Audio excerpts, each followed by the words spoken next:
Durante décadas, a viagem no tempo foi considerada impossível. Mas esse físico acabou de decifrar o código usando a mecânica quântica.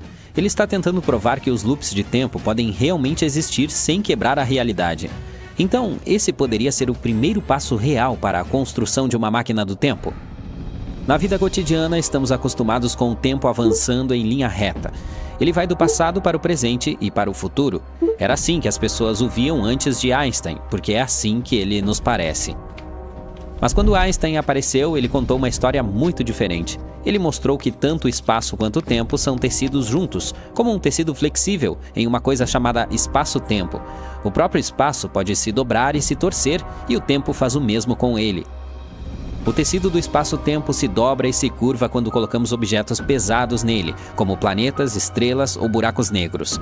Quanto mais pesado o objeto, mais ele será esticado e curvado, desacelerando o tempo ao seu redor. Filmes como o Interestelar mostram isso muito bem. Embora os personagens passem apenas algumas horas no planeta, quando retornam à espaçonave, 23 anos se passaram para o astronauta que estava esperando lá. Porque a gravidade extrema do buraco negro distorce o próprio tecido do espaço-tempo, e quanto mais perto você estiver dele, mais devagar as coisas acontecem para você.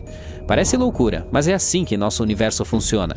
E não se trata apenas de buracos negros. Todos os objetos maciços, como o Sol, por exemplo, dobram o tecido do espaço-tempo ao seu redor. É também por isso que os planetas orbitam em curvas.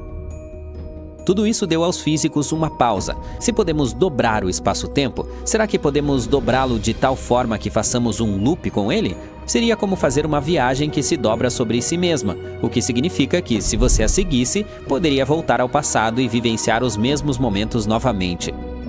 Isso seria muito insano. Imagine que você caminha por um corredor e espera sair por uma porta no final. Mas, em vez de uma porta, você se encontra exatamente onde começou, caminhando para o seu passado. Eles criaram esses loops imaginários e os chamaram de curvas temporais fechadas, Closed Timeline Curves, ou CTCs. Mas imagine como seria difícil fazer algo assim. Sim, objetos pesados podem esticar e torcer o espaço-tempo, mas mesmo essas coisas maciças ainda não fazem um loop no tempo. Elas apenas o desaceleram muito fortemente. É hipoteticamente possível, mas isso exigiria condições verdadeiramente extremas. Por exemplo, se o buraco negro receber um pequeno impulso extra girando, ele poderia teoricamente dobrar o espaço-tempo ao seu redor em um loop. Há também algumas ideias malucas, como matéria exótica e buracos de minhoca, mas todas elas são especulativas. Mas vamos supor que exista uma maneira de criar um CTC. Criá-lo não é o nosso único problema. É aqui que começam os paradoxos. Se um loop temporal pudesse existir, ele não criaria contradições? O paradoxo do avô é apenas um exemplo. Se você seguir um grande loop como esse e acidentalmente impedir que seu avô conheça sua avó, isso significaria que um de seus pais nunca nasceu e que você também não nasceu. Então, em primeiro lugar, como você pôde viajar de volta no tempo? Ou o que acontece com você depois disso? Há outras ideias como essa, como destruir sua máquina do tempo antes de usá-la ou dar a William Shakespeare suas próprias peças. Há infinitos paradoxos possíveis. Tudo isso está acontecendo por causa da entropia. É uma das principais leis da física. Essa ideia de que o caos no universo sempre aumenta. As coisas começam como algo normal e estruturado, mas acabam se desintegrando, tornando-se estranhas e caóticas, e nunca mais podem voltar atrás. O gelo derrete, mas nunca volta à sua forma original por conta própria. Nossos corpos envelhecem em vez de ficarem mais jovens. Nós nos lembramos do passado, mas não do futuro. Todos esses são exemplos de entropia. Então, por exemplo, se a viagem no tempo fosse possível, como a entropia se comportaria? Um vidro quebrado se consertaria sozinho? As pessoas ficariam mais jovens e perderiam suas memórias? É exatamente assim que nascem paradoxos como o paradoxo do avô. Bem, é aqui que a teoria recente muda tudo. O físico Lorenzo Gavassino teve uma ideia interessante para explicar essa questão. Ele abordou o mambo-jambo quântico, trabalhando com algo chamado flutuações quânticas. Veja, o universo nunca está completamente parado. Mesmo no espaço vazio, no menor nível possível, há constantes mudanças aleatórias na energia. Essas são as flutuações quânticas. São como pequenos e imprevisíveis solavancos que entram e saem da existência. Sim, nosso universo é estranho assim. É como um lago. Em uma escala normal, ele parece liso, mas se você der um zoom muito próximo, verá pequenas ondulações imprevisíveis que se formam e desaparecem o tempo todo. Nosso universo é o mesmo com as flutuações quânticas. Essas flutuações ocorrem em toda parte e se tornam realmente importantes quando lidamos com coisas como buracos negros e loops de tempo. Agora, voltemos aos loops de tempo. Gavassino diz que em um loop temporal, as flutuações quânticas mexem com a entropia de uma forma estranha. Idealmente, o caos deveria aumentar como de costume. Estamos envelhecendo, nosso traje espacial está ficando cansado, as coisas quebradas não se consertam sozinhas e assim por diante. Mas parece que em vez de sempre aumentar, o caos em um loop temporal pode diminuir aleatoriamente. Isso significa que coisas que deveriam ser irreversíveis, como envelhecer ou quebrar algo, podem de fato se reverter. Portanto, sim, se você tentar fazer algo radical durante uma viagem no tempo, não funcionará. Se você tentar impedir que seu avô se torne seu avô, o universo poderá reverter essa mudança, fazendo com que pareça que ela nunca aconteceu. Se você viajar para o passado, suas memórias podem desaparecer, o que significa que você não se lembraria do futuro de onde veio. E se você tentar quebrar a causalidade, o universo pode simplesmente remover a contradição. O tempo sempre encontraria uma maneira de se corrigir, evitando paradoxos. Na verdade, os cientistas já suspeitavam disso há algum tempo. Muitos deles acreditavam que se a viagem no tempo fosse possível, o universo evitaria de alguma forma paradoxos estranhos. Basicamente, ele se certificaria de que tudo o que acontece deve ser logicamente consistente com ele mesmo. Bem, o trabalho de Gavassino basicamente deu uma prova matemática disso usando a mecânica quântica. É claro que havia outra teoria maluca, a de múltiplos universos. Você definitivamente viu isso nos filmes. Ela diz que quando viajamos no tempo e mudamos algo, simplesmente criamos uma nova linha do tempo. A antiga permanece, mas essa teria um rumo completamente diferente. Mas essa ideia tem mais a ver com ficção científica bacana do que com matemática e física reais. Mas isso significa que a viagem no tempo realmente existe? Bem, não neste momento. Mesmo que os loops de tempo possam existir na teoria, isso não significa que eles existam de fato na vida real. Stephen Hawking, por exemplo, achava que esses loops temporais eram impossíveis. Ele disse que o universo funciona de tal forma que simplesmente impediria a formação de loops de tempo. Ele até organizou sua famosa Festa do Viajante do Tempo, e infelizmente ninguém apareceu. Mas muitos físicos ainda acreditam que a viagem no tempo é impossível, pelo menos em uma escala macroscópica. Eles até meio que conseguiram fazer isso. Por exemplo, equipes de Oxford e Viena queriam ver se conseguiam reverter um único elétron no tempo, e eles conseguiram fazer isso dentro de um computador quântico. No entanto, o efeito foi minúsculo, apenas uma fração de segundo. Recriar isso normalmente seria absolutamente insano. Se quiséssemos ver algo assim naturalmente, teríamos que observar 10 bilhões de elétrons por segundo durante toda a idade do universo, e mesmo assim só veríamos uma vez. Quanto mais partículas eles tentavam rebobinar, mais erros apareciam. Com um elétron minúsculo funcionava bem, mas quando eles chegaram a 3, a precisão caiu pela metade. Mas mesmo que nunca encontremos uma maneira de viajar no tempo, entender todas essas coisas ainda pode nos ajudar muito. Isso nos ajudaria a estudar os buracos negros, o universo primitivo e até mesmo a tecnologia quântica. Portanto, embora as máquinas do tempo ainda sejam ficção científica, essa pesquisa está nos aproximando da compreensão do nosso universo. Você pode já ter viajado no tempo várias vezes, mas não se lembra. Um estudo recente afirma que todas as suas lembranças da viagem seriam completamente apagadas assim que voltasse ao presente, e pode culpar uma coisa chamada entropia. Para explicar isso, primeiro precisamos falar sobre curvas temporais fechadas. Trata-se de um caminho fechado em que uma partícula pode viajar e acabar voltando ao seu ponto de partida, exatamente no mesmo momento em que saiu. Em outras palavras, é como um loop temporal cósmico. Pegue este papel de caderno. Imagine cada linha como uma linha do tempo diferente, com início, meio e fim. Agora, se você enrolar essa folha de papel, as linhas se conectarão. De repente, elas formam uma só contínua, sem começo nem fim. É isso que são as curvas temporais fechadas. Linhas do tempo que não têm um ponto de partida. O passado e o presente se misturam em um loop temporal eterno. Agora, um exemplo mais prático. Você está fazendo uma caminhada em um parque. Uma mulher passa correndo e um cachorro começa a latir. Você continua andando, mas então, espere um minuto. Percebe que está de volta ao exato local onde começou. A mesma mulher passa correndo e o cachorro late novamente. Mas o problema é o seguinte, não é apenas o fato de você ter retornado ao ponto de partida físico de sua caminhada. Em uma curva fechada semelhante ao tempo, você está refazendo não apenas seus passos, mas cada segundo da própria realidade. Muito bem, agora pense nos grandes momentos da sua vida. Nascer, formar-se na faculdade, casar-se. Se todos esses eventos fizerem parte de um grande loop temporal, isso significa que é possível viajar no tempo. Parece loucura, mas há um conceito por trás disso chamado princípio da autoconsciência. Ele diz que os viajantes do tempo não podem criar paradoxos temporais. Quero dizer, a viagem no tempo não pode ser apenas uma bagunça selvagem e caótica como aqueles cenários malucos do efeito borboleta. Mesmo que você volte no tempo, tudo em sua vida ainda precisa encaixar de uma forma que faça sentido e se alinhe com o que já sabemos hoje. Vou explicar. Digamos que você volte no tempo para impedir que sua mãe conheça seu pai. Mas o problema é o seguinte, se eles nunca se encontrarem, você não existirá. E se você não existe, como poderia ter entrado na máquina do tempo em primeiro lugar?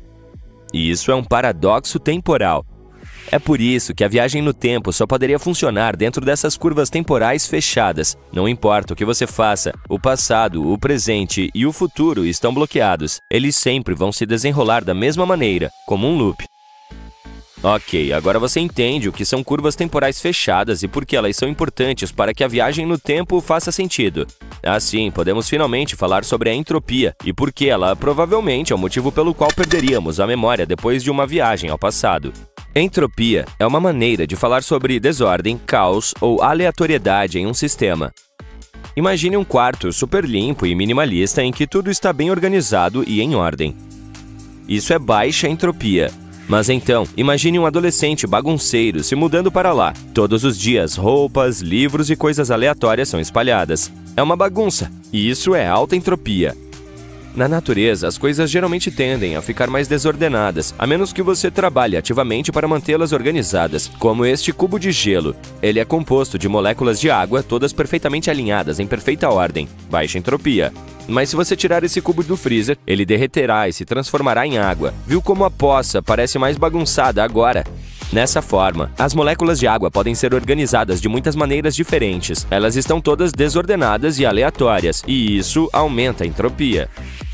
Se aplicarmos essa ideia à viagem no tempo dentro de uma curva temporal fechada, as coisas ficam ainda mais interessantes. De acordo com os especialistas, uma característica fundamental dessa viagem circular é que o nível de entropia deve ser o mesmo tanto no início quanto no final da viagem. Aqui está um exemplo. Você está apenas vivendo sua vida cotidiana. Não há nada muito empolgante acontecendo. Portanto, o nível de entropia é baixo. Mas então entra em uma máquina do tempo e volta ao passado, logo antes de terminar com sua namorada do ensino médio. Ao viajar no tempo, a chance de mudar o passado e transformar sua história em um caos total é bem alta. Digamos que você não termine com ela e, nessa segunda chance, decida pedi-la em casamento. Está vendo como tudo pode sair totalmente errado, certo? Então, quando volta ao passado, a entropia está em um nível muito alto.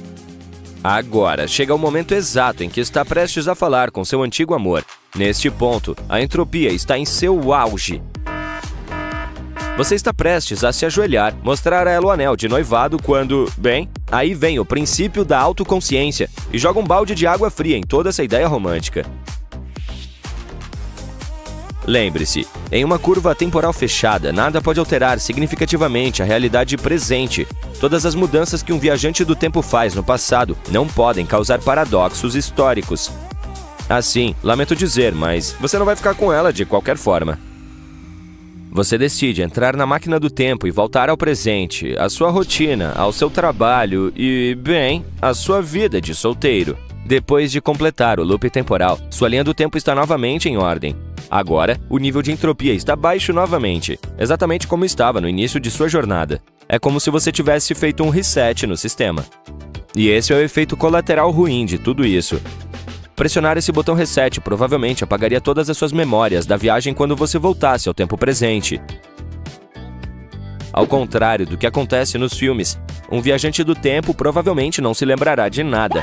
Agora, responda nos comentários, mesmo que não consiga se lembrar do que fez depois de voltar ao passado. Ainda correria o risco? Acho que sua resposta seria sim, claro. Essa também seria a minha. Afinal de contas, poderíamos levar nossos telefones e ainda assim tirar muitas fotos legais, certo? Bem, não. É aqui que as leis da física esmagam nossas esperanças novamente.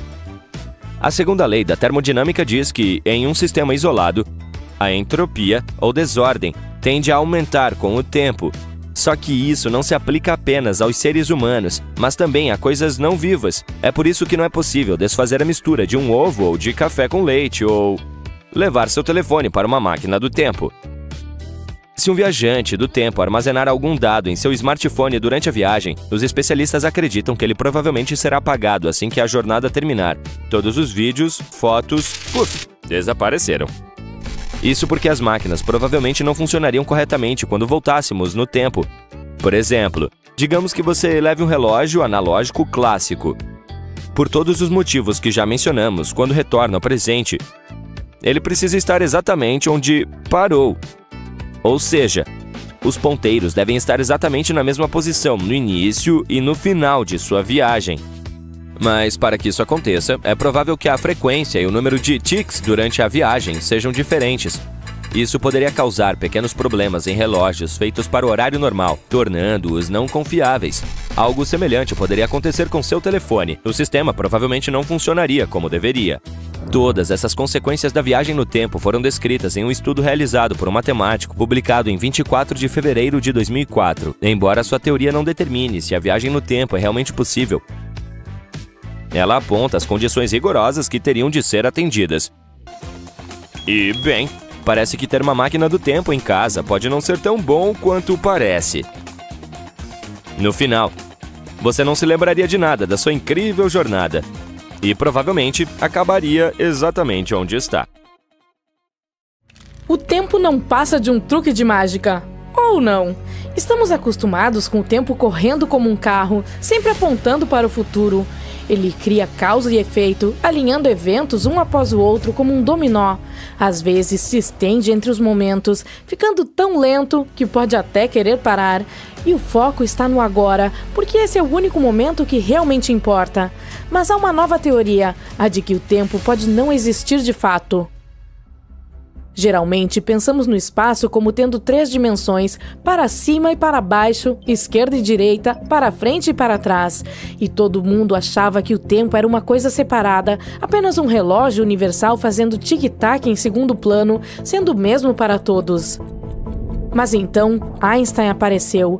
Ele decidiu surpreender a todos em 1945, quando apresentou sua teoria especial da relatividade. O cientista disse que o tempo é outra dimensão, assim como as outras, e que todas estão ligadas em um grande espaço-tempo. Com base nisso, descobriu-se que o tempo pode mudar dependendo da velocidade com que você se move. Agora imagine que temos 2 gêmeos. O gêmeo A permanece na Terra. O B viaja para o espaço em uma nave que se move a uma velocidade próxima à da luz. Digamos, 90% dela. O gêmeo B vai para uma estrela distante e depois retorna à Terra. Para ele, parece que a viagem levou apenas alguns anos. Mas quando volta para a Terra, descobre que o gêmeo A envelheceu muito mais. Mas se dá conta de que 20, 30 ou até mais anos se passaram na Terra. Isso tudo se deve ao fenômeno chamado dilatação do tempo, e acontece quando atingimos velocidades próximas à da luz, fazendo com que a percepção da passagem temporal desacelere para o viajante em relação a alguém que permanece no mesmo lugar. 10 anos depois, Einstein propôs sua teoria da relatividade geral. Foi quando aprendemos que o tempo muda não apenas com base em sua velocidade, mas também com base na gravidade. Antes, Newton achava que a gravidade era uma força mágica que fazia com que os objetos se atraíssem. Entretanto, Einstein propôs que não se trata de uma força, mas de um efeito secundário. Imagine o espaço como um enorme tecido. Quando você joga uma bola pesada em um tecido, ela se curva. Agora, se atirarmos algumas bolas pequenas ao redor dela, elas se aproximarão naturalmente da pesada. Da mesma forma, objetos maciços como estrelas e planetas fazem com que o espaço-tempo se curve ao seu redor. Quando há algo muito pesado no espaço-tempo, isso curva a matéria ao seu redor. Essa curvatura diz aos objetos como se mover. É o que chamamos de gravidade. Essa ideia criou todos os tipos de previsões interessantes, que mais tarde se mostraram verdadeiras. Curvatura da luz pela gravidade, buracos negros e dilatação do tempo em torno deles, como em Interestelar. Essa teoria revolucionou nossa visão sobre tudo. Mas podemos estar à beira de outra revolução. Alguns filósofos têm uma afirmação maluca. Eles dizem que as coisas que acreditamos sobre o fluxo temporal são apenas ideias em nossas cabeças e não fatos do mundo físico. Essa ideia, que rompe a visão tradicional do tempo, é chamada de universo em bloco. Ela é apoiada pela teoria da relatividade de Einstein, mas a amplia e a torna mais complicada. Imagine o universo como um enorme sanduíche. Ele contém todos os momentos do tempo, passado, presente e futuro, de uma só vez. Cada camada ou fatia representa um instante diferente, e todas essas camadas existem simultaneamente, e não uma após a outra. Nesse modelo do nosso mundo, o passado, o presente e o futuro são todos iguais. Diferentemente de nossa experiência cotidiana, em que o passado já se foi, o futuro ainda não aconteceu e somente o presente é real, o universo em blocos diz que cada ponto no tempo é tão real quanto qualquer outro. Imagine seu nascimento, este momento atual e o que você estará fazendo daqui a 10 anos, todos existem juntos neste bloco. Essa ideia também diz que não há realmente um fluxo temporal. Estamos acostumados com o tempo fluindo de um momento para o outro, mesmo com a teoria de Einstein. Mas no universo dos blocos, a sensação de que ele está se movendo tem mais a ver com a forma como vivenciamos e lembramos os eventos do que com o funcionamento do próprio tempo. É como ler um livro mágico. Todas as páginas existem simultaneamente, mas você só pode vivenciar a história página por página. Isso implica algumas coisas assustadoras, como o destino e se o livre-arbítrio realmente existe. Se tudo já está planejado, o que fazemos importa? Por exemplo, o fato de você clicar neste vídeo já estava pré-determinado no universo em blocos. Cada escolha feita foi uma ilusão. Você é apenas um programa seguindo um código, mas com a capacidade de entender suas consequências. Isso explicaria por que pedimos junk food à meia-noite, sabendo que é uma má ideia da qual vamos nos arrepender. Mas alguns cientistas argumentam que o fluxo e a direção do tempo são tão reais quanto possível, porque a causa e o efeito ainda existem. Se o seu nascimento, o momento atual e você do futuro com cabelos grisalhos existissem simultaneamente, você poderia visitar o seu eu do passado a qualquer momento e já saberia como ele é no futuro. Portanto, todo esse debate pode ser apenas uma questão de como montamos nossas histórias do passado e não uma prova de que o futuro não está esperando para se revelar. Há também uma batalha interminável entre a relatividade geral e a mecânica quântica, o que só acrescenta tempero ao debate. Por um lado, a relatividade geral brinca com o tempo como se ele fosse uma massinha elástica. O fluxo temporal pode se esticar ou se comprimir dependendo da velocidade ou da gravidade. Por outro lado, na mecânica quântica, o tempo não é algo que possa ser manipulado ou alterado. É um estágio constante no qual as partículas e as forças do universo atuam. Esses dois campos vêm lutando há muito tempo e os cientistas estão se esforçando para uni-los em uma teoria coesa de tudo. Embora existam alguns candidatos que tentam juntá-los de forma lógica, como a teoria das cordas. A teoria das cordas parece assustadora, mas ela simplesmente diz que todo o universo, com todas as suas partículas e átomos, é composto de cordas vibratórias ultra finas. Cada uma pode vibrar de maneiras diferentes, como as de um violão, e em muitas dimensões. A maneira como elas vibram determina o tipo de partícula que serão, como um elétron ou um quark. Outra ideia, chamada de gravidade quântica em loop, diz que o espaço e o tempo são feitos de pequenos loops. Sejam cordas ou laços, infelizmente eles seriam tão pequenos que ainda não temos equipamentos suficientemente fortes para verificá-los. Portanto, até testarmos essas teorias, elas não poderão ser comprovadas. O interessante é que ambas as ideias não precisam realmente de tempo para explicar como o universo funciona. Pensamos em coisas como mesas e cadeiras como reais, mesmo que a física não as descreva diretamente. Dizemos que elas emergem das minúsculas partículas que compõem o universo, mas com o tempo não temos certeza de como elas emergiriam de outra coisa. Mas não importa qual seja a resposta, você ficará bem. Se descobrirmos que isso não existe de fato, pode fazer com que tudo pareça sem sentido. Mas pense no seguinte: continuamos levando nossas vidas, experimentando o que parece ser causalidade e damos sentido a tudo. Ainda parece que foi nossa escolha pedir junk food à meia-noite. Então, o fato de sermos pré-determinados realmente importa? De qualquer maneira, já nos enganamos sobre muitas coisas que pensávamos ser inabaláveis. No momento, há uma grande divisão entre o universo em blocos e nossas teorias tradicionais, mas aprenderemos a verdade com o tempo. Acontece que temos algumas maneiras de resolver os paradoxos da viagem no tempo. A viagem no tempo parece atraente, mas traz muitos problemas. Veja, por exemplo, o famoso paradoxo do avô. Imagine que você viaja de volta no tempo e impede que seus avós se encontrem. Isso altera o curso da história. Mas como? Se você apagar o encontro deles, você deixará de existir. Portanto, não poderia nem mesmo viajar de volta no tempo para alterar o passado em primeiro lugar. Há também o paradoxo antológico. Digamos que voltemos no tempo e demos a Beethoven suas próprias composições antes que ele as escrevesse. Ele fica famoso pela mesma música que você forneceu, mas de onde ela se originou? Foi você que a iniciou ou foi Beethoven que a iniciou?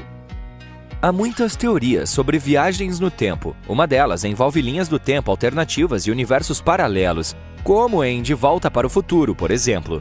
Se existirem mundos paralelos, poderíamos hipoteticamente viajar em um onde os eventos se desenrolassem de forma diferente, enquanto nossa linha do tempo original permaneceria a mesma. Essa é uma abordagem bonita e livre de paradoxos. Mas isso é pura ficção científica. Não temos nenhuma evidência concreta de universos paralelos. Portanto, o que os cientistas estão tentando fazer é descobrir se a viagem no tempo é impossível nessa única linha do tempo universal. Estamos explorando essa questão há mais de uma década e criamos um conceito fascinante chamado curva fechada do tipo tempo, ou CTC. Imagine pegar um caminho que forma um loop e levá-lo de volta ao ponto de partida, mas no tempo. Sabemos que o espaço-tempo é como um pedaço de tecido instável que pode se curvar e dobrar quando colocamos objetos pesados sobre ele. Em algumas situações, como perto de objetos maciços, como estrelas ou buracos negros, o espaço-tempo pode ser curvo. Agora, imagine um objeto tão pesado, com a gravidade curvando o espaço-tempo com tanta força que ele literalmente dá voltas sobre si mesmo. Se essa ideia se tornar real, ela poderá sugerir a possibilidade de viajar no tempo em nossa linha do mundo. Essa possibilidade é fascinante, mas também cria muitos problemas, e os cientistas podem ter encontrado uma maneira de resolvê-los. Uma das soluções é que fazer coisas paradoxais pode ser simplesmente impossível. Nesse cenário, supomos que o universo tenha alguns mecanismos de autoconsciência.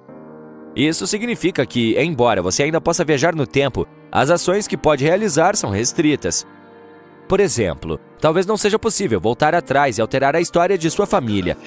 Mas não há nada inerente e lógico em viajar de volta no tempo para simplesmente interagir com seus antepassados.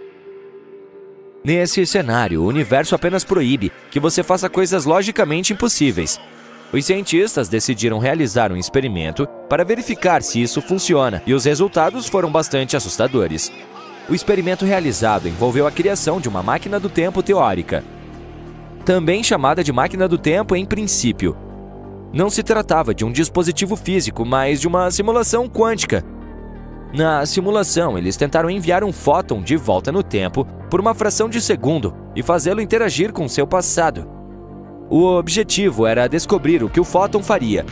Se destruiria seu eu anterior, se evitaria a interação ou qualquer outra coisa. O que aconteceu foi que, à medida que o fóton se aproximava de seu eu passado e se aproximava do ponto de criar um paradoxo, o experimento tendia a falhar com mais frequência. Em outras palavras, parece que as leis da física ou a estrutura do universo podem ter alguns mecanismos internos estranhos que impedem paradoxos de viagem no tempo. Nesse caso, a pergunta é: como o universo entende o que é logicamente impossível e como ele nos impede de fazer coisas assim? O que é bastante assustador de se pensar.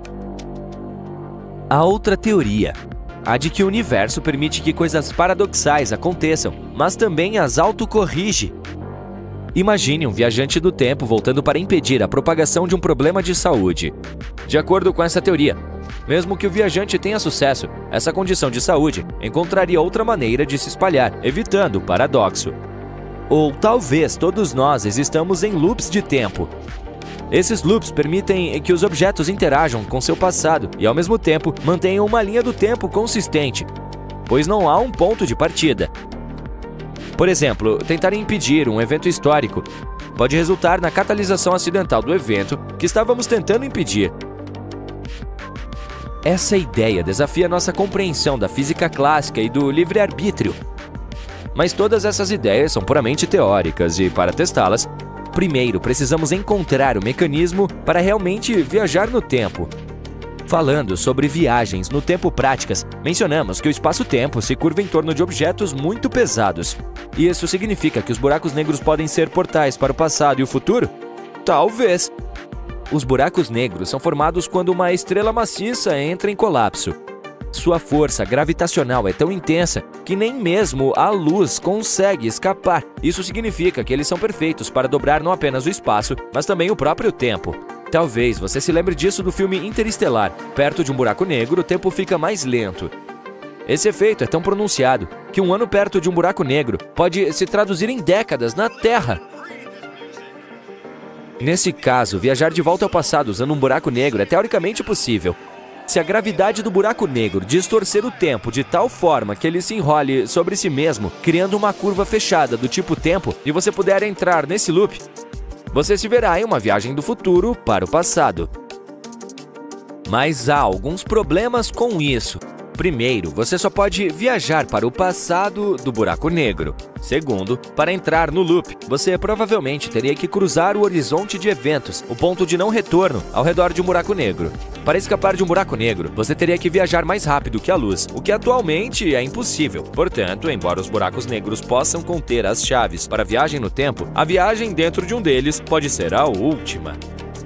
Mas nem todos concordam com a existência de curvas fechadas do tipo tempo. Uma pesquisa recente lançou uma nova luz sobre esse tópico. Os resultados mostraram que o tempo só pode se mover para frente.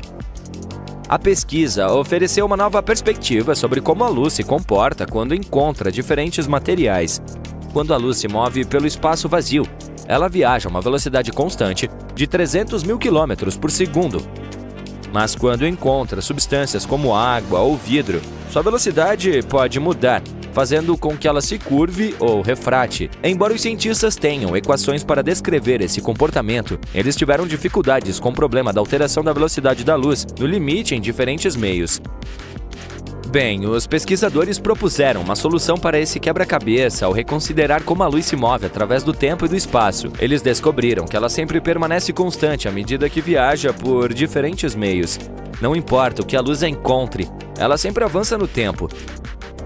Isso significa que a luz e outras ondas semelhantes seguem o mesmo caminho unidirecional no tempo que nós. Outra coisa é que a luz também sempre economiza seu momento, e ele sempre permanece o mesmo, apontando para frente no tempo. E, finalmente, mesmo com a relatividade geral e com a gravidade curvando a luz com muita força, ela ainda continua apontando para frente. Ela pode ficar mais lenta a ponto de parecer que o tempo parou, mas nunca se mover para trás.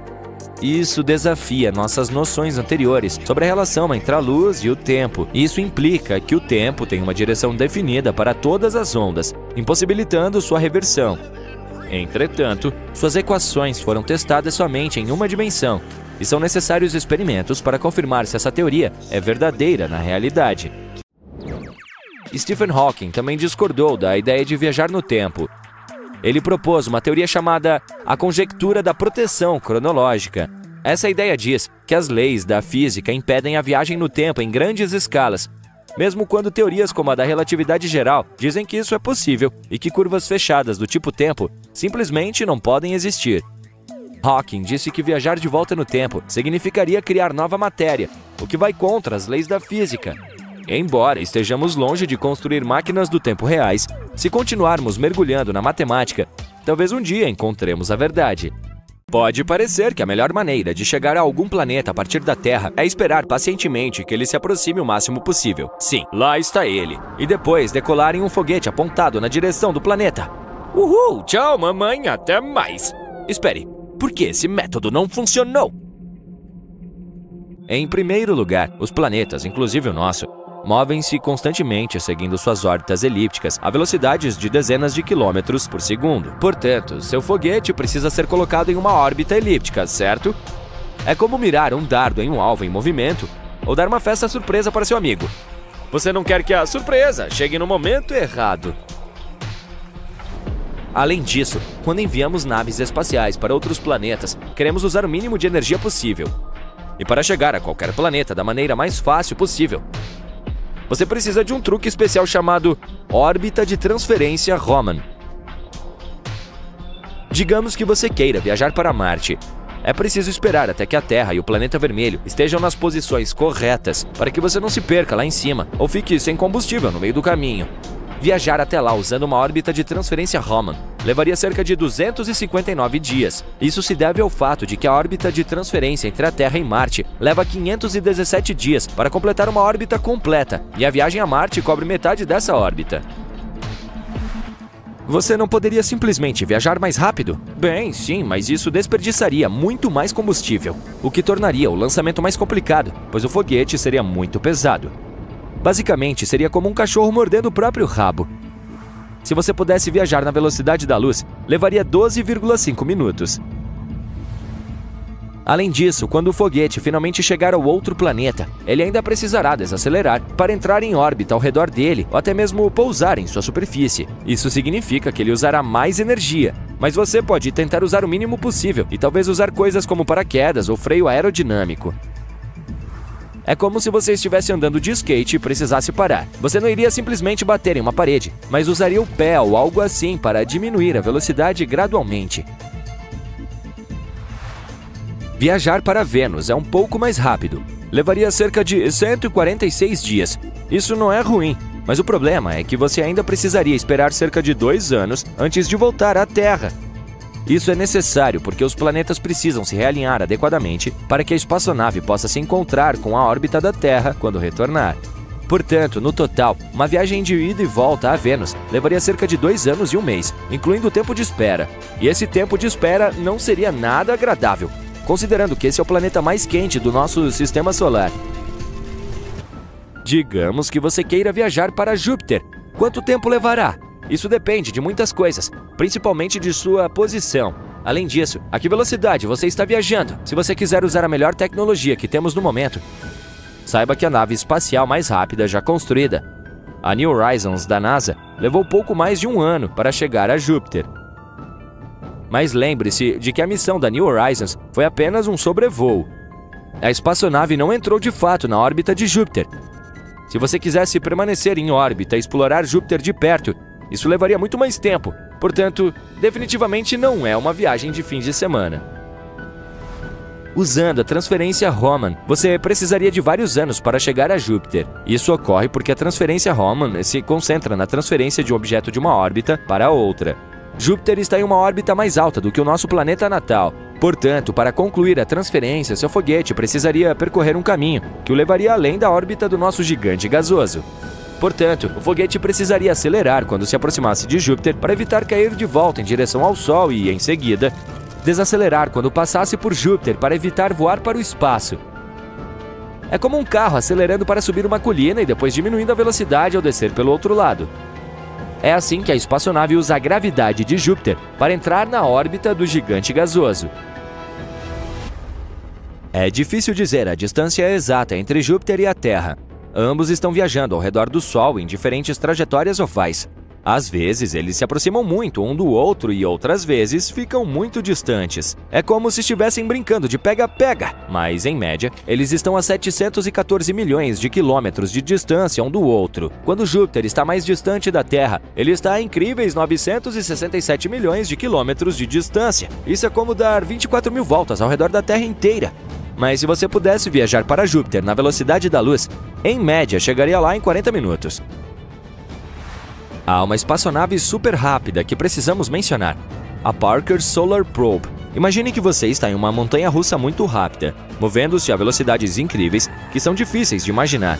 A montanha-russa seria, na verdade, a Parker Solar Probe. Ela está voando cada vez mais perto do Sol, quebrando recordes de velocidade ao longo do caminho. Durante seu 10º sobrevoo próximo ao Sol, em novembro de 2021, a Parker Solar Probe conseguiu atingir uma velocidade máxima de mais de 360 mil milhas por hora. Isso é como dar a volta na Terra inteira em alguns minutos. E veja só, quando a espaçonave se aproximar ainda mais do Sol em dezembro de 2024, espera-se que ela atinja uma velocidade de 430 mil milhas por hora. Sim, não é uma boa ideia almoçar muito antes dessa montanha-russa. Agora, digamos que você esteja na Parker Solar Probe e queira fazer um desvio para visitar Júpiter. Se você pudesse viajar em linha reta na mesma velocidade que a Parker Solar Probe estava indo durante seu 10º sobrevoo, levaria apenas 42 dias para chegar a Júpiter em sua maior aproximação. Em sua distância média, você precisaria de um pouco mais de tempo para chegar lá, 51 dias. Você também precisa considerar a duração da viagem. Há duas maneiras de seu foguete chegar a um planeta: entrando em órbita ao redor do planeta, ou simplesmente voando muito rápido. Se a espaçonave deve entrar em órbita, ela precisa diminuir a velocidade quando se aproximar do planeta. Imagine que ela seja capturada pela gravidade do planeta e comece a girar em torno dele. Então é melhor diminuir a velocidade quando ela chegar, e isso significa queimar muito combustível extra e tornar sua viagem mais longa. Aqui está algo interessante. Para viajar mais rápido, podemos usar uma coisa chamada assistência à gravidade. Isso significa que usamos a gravidade de planetas e outros objetos no espaço para nos dar um pequeno empurrão e acelerar nosso precioso foguete. Foi assim que a espaçonave Voyager conseguiu viajar para Saturno e além. Mas mesmo com uma assistência gravitacional, ainda leva muito tempo para viajar para outras estrelas. Por exemplo, a estrela mais próxima de nós é a Próxima Centauri, e ela ainda está a 4,2 anos-luz de distância. Vamos mudar o método agora em comparação com os exemplos anteriores. Se viajássemos na mesma velocidade da Voyager 1, levaríamos 75 mil anos para chegar lá. Se preferir fazer uma viagem a Urano, saiba que a distância chega a 3 bilhões de quilômetros, dependendo do ponto em que os planetas se encontram durante suas órbitas. A Voyager 2 levou cerca de 9,5 anos para chegar a Urano. Mas Urano é frio e, por ser um gigante de gelo, não tem nem mesmo uma superfície real para aterrissar. De qualquer forma, a maior parte do planeta é um turbilhão de fluidos. Além de não ter onde pousar lá, seu foguete dificilmente conseguiria passar incólume pela atmosfera de Urano. As temperaturas e pressões são extremas lá em cima e destruiriam toda a sua espaçonave de metal.